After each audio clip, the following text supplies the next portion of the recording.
오늘 저에게 주시는 하나님의 말씀은 누가복음 13장 말씀입니다. 누가복음 13장 1절에서 9절 말씀 같이 보시도록 하겠습니다. 신약성경 117페이지입니다.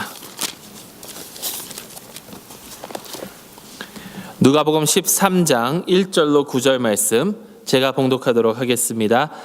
그때 마침 두어 사람이 와서 빌라도가 어떤 갈릴리 사람들의 피를 그들의 제물에 섞은 일로 예수께 아뢰니 대답하여 이르시되 너희는 이 갈릴리 사람들이 이같이 해 받음으로 다른 모든 갈릴리 사람보다 더 죄가 더 있는 줄 아느냐? 너희에게 이르노니 아니라 너희도 만일 회개하지 아니하면 다 이와 같이 망하리라. 또 실로암에서 망대가 무너져 치어 죽은 18사람이 예루살렘에 거한 다른 모든 사람보다 죄가 더 있는 줄 아느냐? 너희에게 이르노니 아니라 너희도 만일 회개하지 아니하면 다 이와 같이 망하리라. 이에 비유로 말씀하시되 한 사람이 포도원에 무화과 나무를 심은 것이 있더니 와서 그 열매를 구하였으나 얻지 못한지라. 포도원지기에게 이르되 내가 3년을 와서 이 무화과 나무에서 열매를 구하되 얻지 못하니 찍어 버리라. 어찌 땅만 버리게 하겠느냐? 대답하여 이르되 주인이여 금년에도 그대로 두소서. 내가 두루 파고 거름을 줄이니 이후에 만일 열매를 열면 좋거니와 그렇지 않으면 찍어 버리소서 하였다 하시니라. 아멘. 우리 잠시 기도하고 하나님 말씀 듣도록 하겠습니다. 하나님 아버지, 이제 주님의 말씀을 들을 수 있는 자리에 저희를 불러 모아주심을 감사합니다. 주님께서 저희의 귀를 열어주시고 저희의 마음을 열어주시고 오직 주님의 진리만 받아들일 수 있는 저희 마음이 되게 주관하여 주시옵소서. 이 시간 함께하여 주실 것을 믿사오며 예수 그리스도의 이름으로 기도드리옵나이다. 아멘. 빌라도가 갈릴리 사람들을 성전에서 죽였다 합니다. 그리고 실로암에서 망대가 무너져 18사람이 죽음을 당했다 하고요. 예수께서는 사람들에게 회개하지 아니하면 이와 같이 너희도 망할 것이다 라고 말씀하십니다. 그리고 이어지는 말씀은 열매 맺지 못하는 무화과 나무의 그 비유입니다. 자, 과연 이 말씀들이 어떤 것들을 의미하고 있을까? 과연 이 말씀을 보면서 이 말씀을 통해서 우리가 얻어야 되는 그 레슨은 무엇일까? 여러분, 솔직히 말씀을 드리면 이 말씀을 준비하면서 매우 힘들었습니다. 어떠한 이거는 이런 말씀입니다, 이렇게 받아들이시면 됩니다 라는 것이 딱 와닿지가 않더라고요. 매우 힘들어서 솔직히 어제 밤까지만 해도 본문을 바꿔서 다른 말씀을 전할까도 이렇게 생각을 했습니다. 이거 도대체 어떻게 풀이를 해야 되는 것일까? 어떤 사람들은 이 두 사건에 대한 예수님의 말씀, 즉 회개하지 아니하면 망하리라는 그 말씀이 죽음 후에 우리에게 일어날 그 영원한 심판이라고 해석을 합니다. 회개하지 않으면 죽고 난 다음에 하나님의 심판을 받을 것이다. 그리고 무화과 나무의 비유는 다른 비유처럼 이게 우화이고 어떤 알레고리고 그렇게 풀이할 때가 굉장히 많습니다. 근데 이런 식으로 풀이를 하면 솔직히 쉽습니다.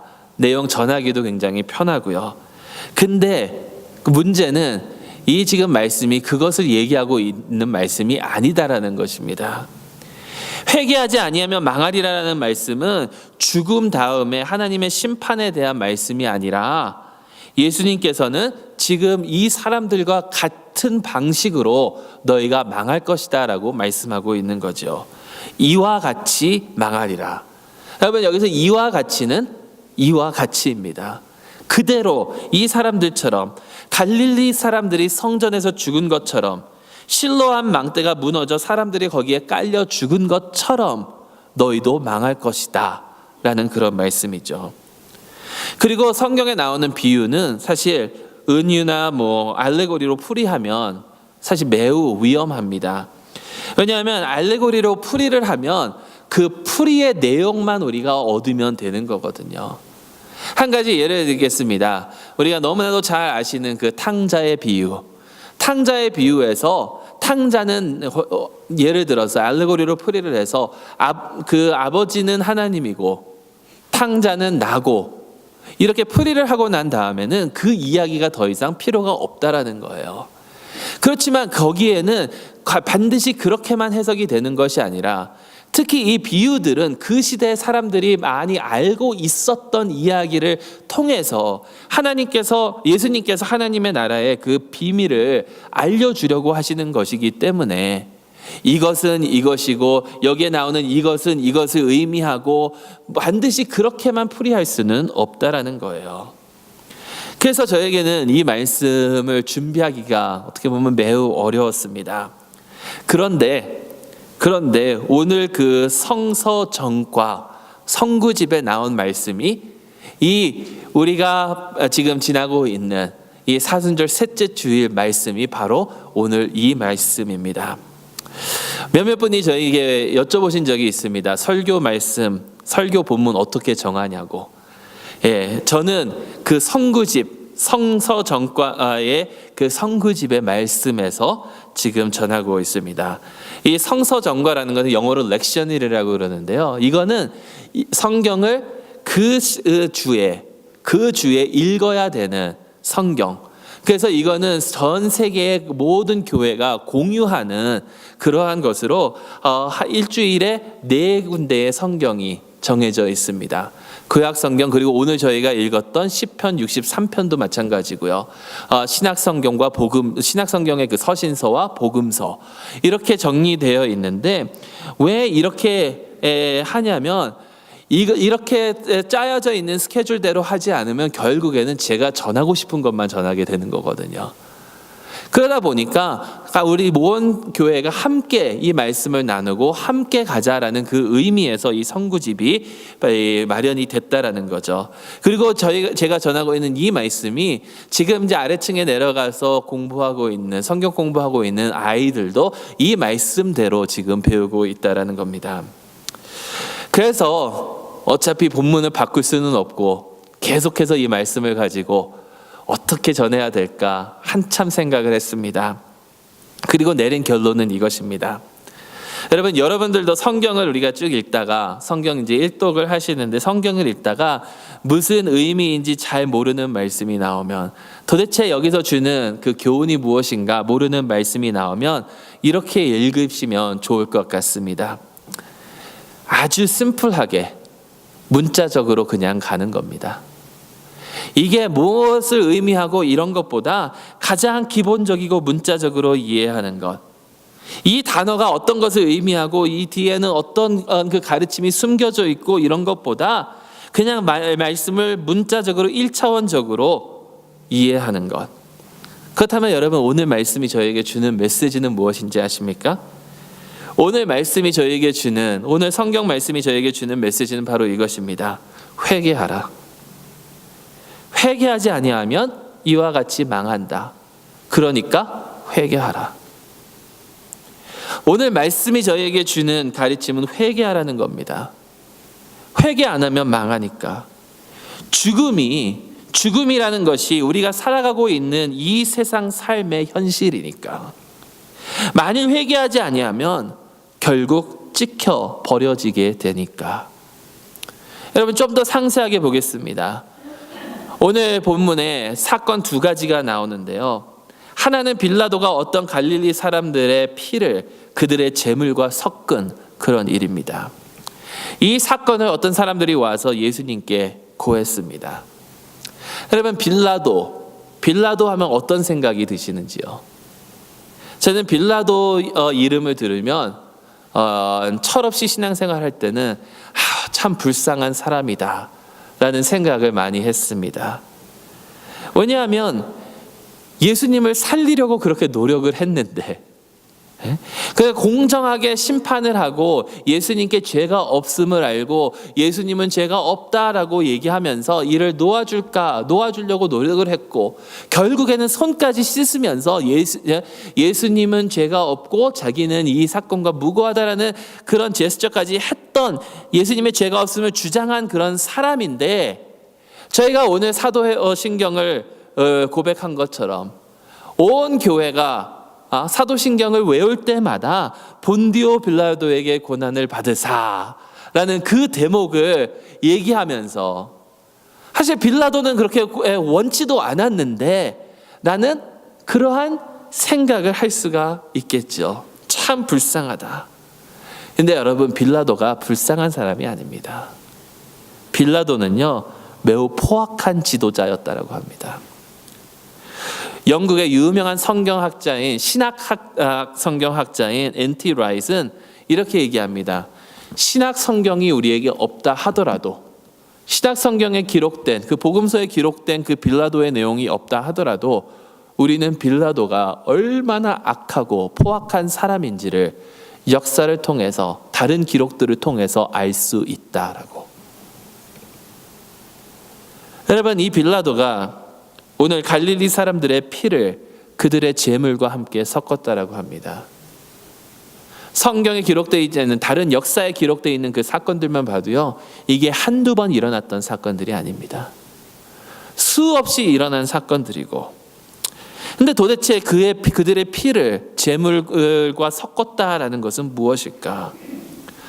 어떤 갈릴리 사람들 무리가 예루살렘으로 가서 성전에 들어가서 하나님께 제사를 드리려고 하는데, 그 무리를 빌라도가 비참하게 공격을 하고, 그 무리를 공격하고 그들의 피를 흘리게 해서 그 갈릴리 사람들의 피가 그들이 드리고 있었던 그 제사, 그 제물의 피와 섞였다라는 거예요.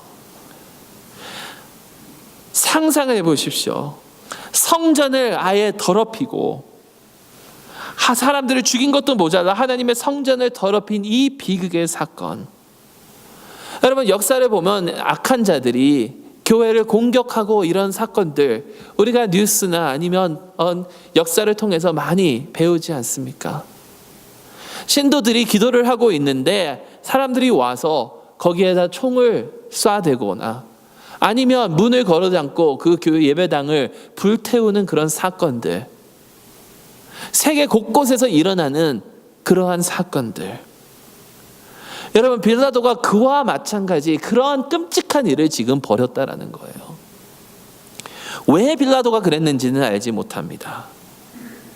어떤 학자들은 아마도 여기에 이 갈릴리 무리들 중에서는 젤럿이라고 그 로마로부터 독립하고자 하는 그러한 사람들이 속해 있었기 때문에 그들을 탄압하려고 그랬을 것이다.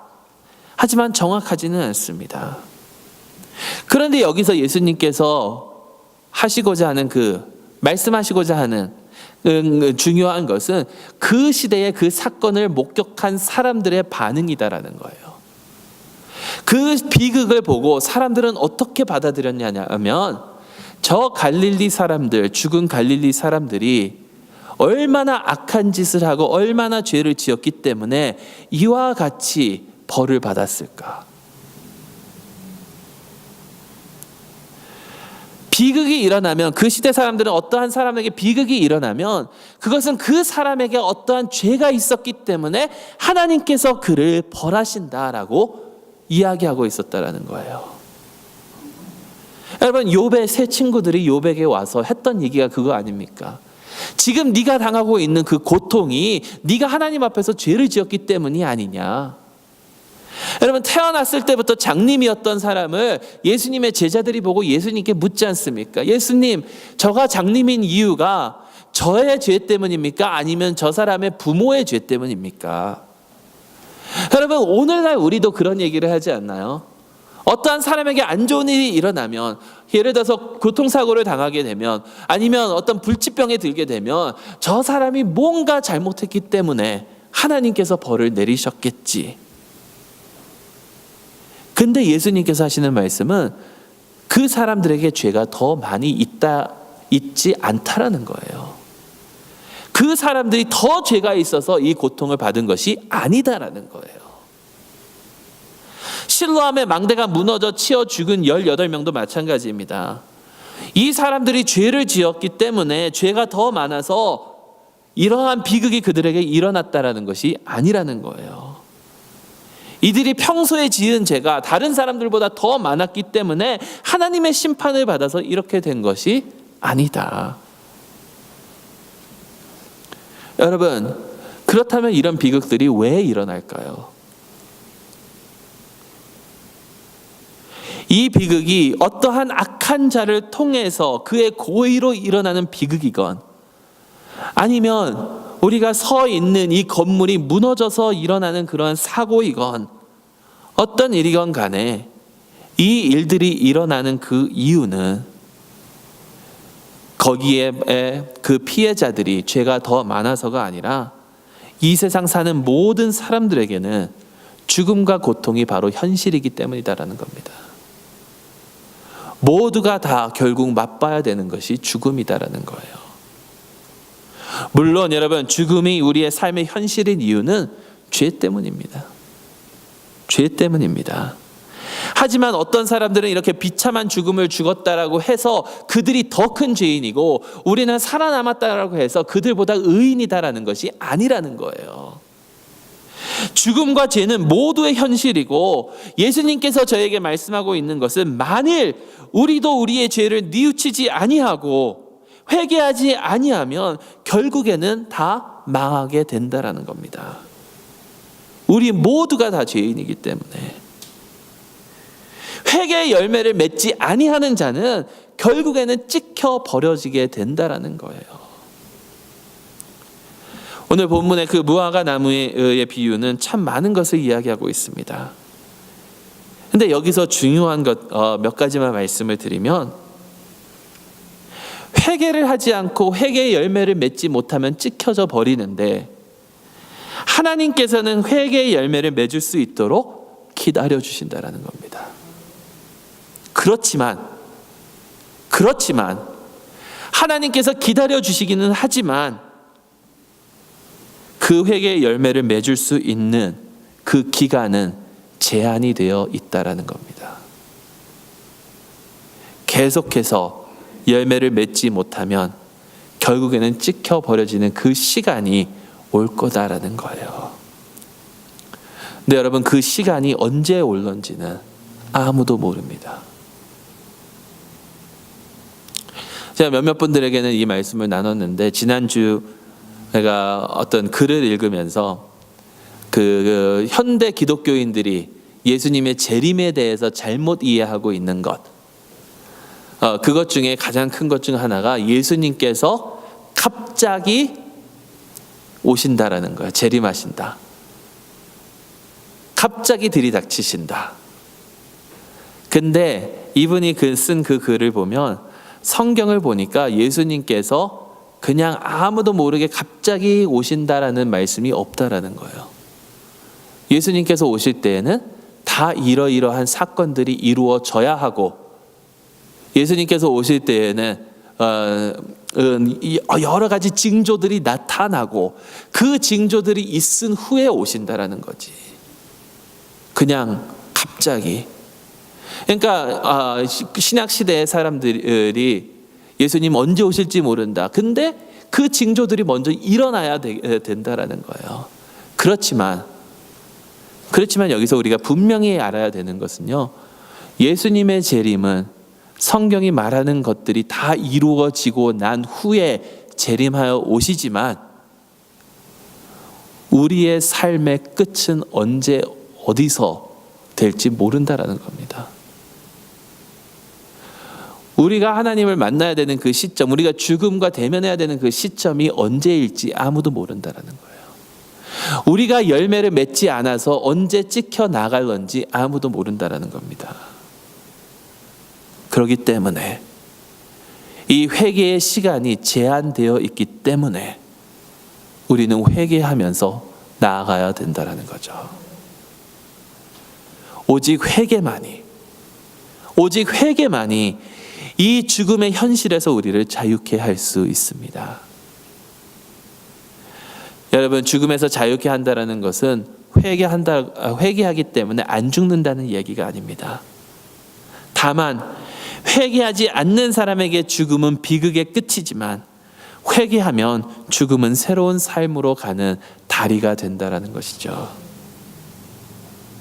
그렇기 때문에 회개해야 합니다. 여러분, 회개란 무엇입니까? 회개란 내 잘못을 뉘우치는 겁니다. 그리고 거기서 돌아서는 것입니다. 내가 지금까지 가고 있었던 그 길에서 내 욕심만 채우고 나를 위한 그 우상들을 만들고 나만 모르는 그 길에서 돌아서서 뉘우치고 다른 길로 가며 정말 하나님 앞에 나아가는 그것이 진정한 회개이죠. 단순한 후회가 아닙니다. 진정하게 뉘우치고 지금까지 살아왔던 그 삶에서 돌이키는 것을 의미합니다. 여러분, 사람들은 참 후회를 많이 합니다. 그렇지만 그 후회를 한다라고 해서, 아니 거기서 더 나아가 내가 잘못했다라고 얘기하며 눈물을 흘린다고 해서 그것이 진정한 회개는 아니라는 거예요. 진정한 회개라면 거기서 돌아서야 된다는 것이죠. 여러분, 요즘에 한국 뉴스를 보면 들끓는 그 사건이 하나 있죠. 미국 뉴스에도 많이 나와요. 그 한국 가수들이 특히 이 성관계 동영상 찍어서 유포하고 뭐 이러는 사건들. 그 중에 한 가수가 이제 구속영장이 신청이 되고 나와서 기자들 앞에서 눈물을 엄청 흘리면서 자기가 그 피해자 여성들에게 잘못했다라고 그렇게 엄청 눈물을 흘리면서 인터뷰를 하더라고요. 근데 그렇게 했다라고 그것이 진정한 회개가 아니라는 거예요. 그 다음에 나온 뉴스를 보니까 증거물로 핸드폰 3개를 이제 제출을 해야 되는데, 하나는 자기가 가지고 있었던 기록을 싹 다 지워서 증거 인멸하고 이렇게 검찰에 넘겨줬다라고 하더라고요.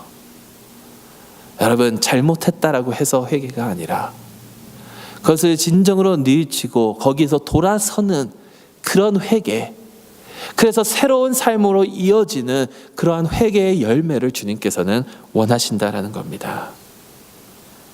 회개하시기 바랍니다. 아니면 망하게 됩니다. 그렇다면 여러분, 회개는 어떻게 하면 되는 걸까요? 진정으로 내가 잘못 가던 길에서 돌아서는 것이 회개라면, 돌아서서 새로운 삶을 살아가는 것이 회개라면, 그 회개는 어떻게 해야 할 수 있는 것일까요? 여러분, 오늘 부위에서도 나타난 것처럼, 그리고 여러분이 다 아시는 것처럼 나무의 열매는 그냥 나지 않습니다. 나무가 열매를 맺으려면 그 주변을 두루 파고 거름을 주고 가꾸고 해야만 열매를 맺는다라는 것이죠.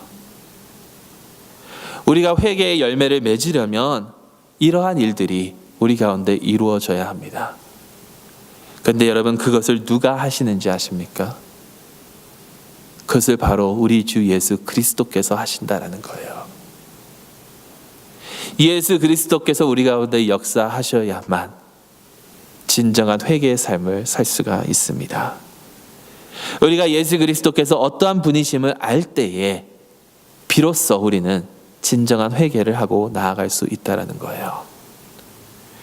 지난주에도 말씀하셨지만 오늘 이 누가복음의 본문은 예수님께서 예루살렘으로 지금 가고 계시는 길입니다.